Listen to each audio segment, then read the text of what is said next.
Hello guys, do you know that certain food can interact with your medication and reduce their effectiveness and causes harmful side effects?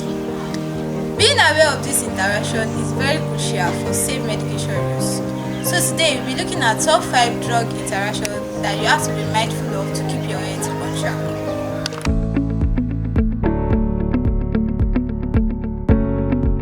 Drug interaction occurs when the consumption of certain food affects their effectiveness, absorption, metabolism, or excretion of medication. Hey guys, if this is the first time you are coming across our video, this is where your health matters, where we give you tips on how to take care of your health, your dietary tips on how to care for your health. And my name is Elizabeth.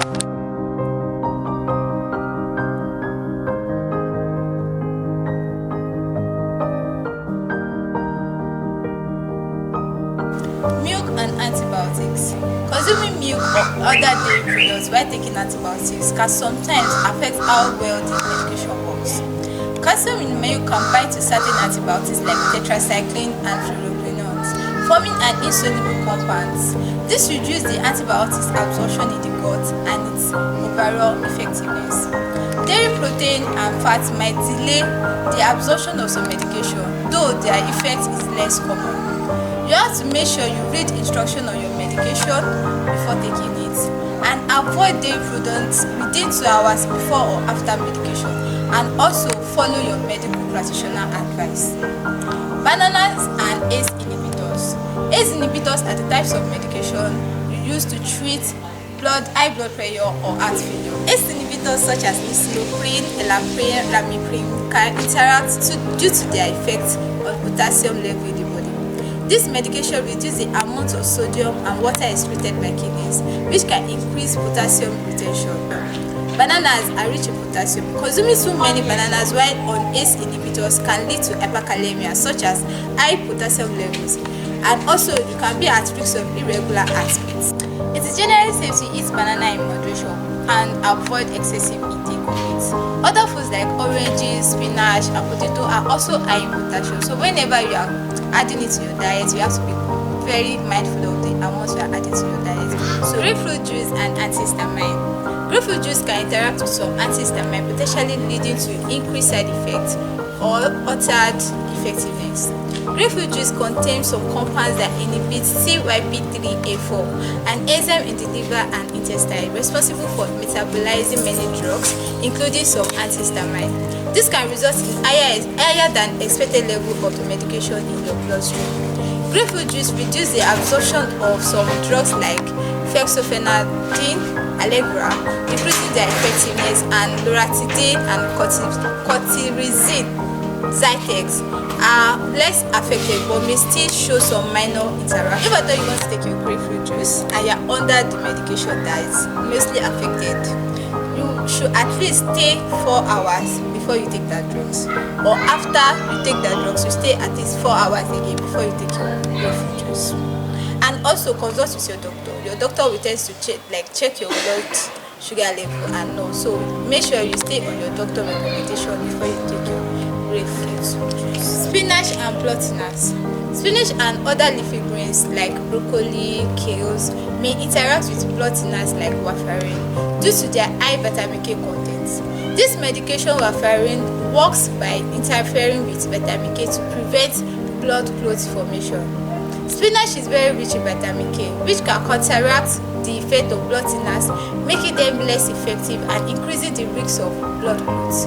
Too much spinach can reduce the effectiveness of these blood thinners, leading to a higher risk of clotting. Fluctuating levels of vitamin K intake can make it harder to manage blood thinner dosages. It is very essential to maintain a stable amount of spinach or other vitamin K rich foods in your diet. Be cautious with other leafy greens like broccoli, Brussels sprouts, and other similar greens. Your doctor may also want to adjust your medication dose based on your vitamin K intake and your INR, a measure of blood clotting. If you want to this level, that means you find our video very educative and informative. Please don't forget to like, subscribe, and share, and you can also leave your opinion in the comment section. And also hit the bell button so as to give you notification whenever we drop our video. Thank you. Lastly, alcohol and diabetes medication. Consuming alcohol while taking diabetes medication can lead to various interactions that may affect your blood sugar levels. Alcohol can interfere with the liver's ability to release glucose, increasing the risk of dangerous low blood sugar, especially when combined with insulin. Some alcoholic beverages are high in sugar and carbs, which can spike your blood sugar level. Alcohol increases the risk of lactic acidosis, a rare but serious condition.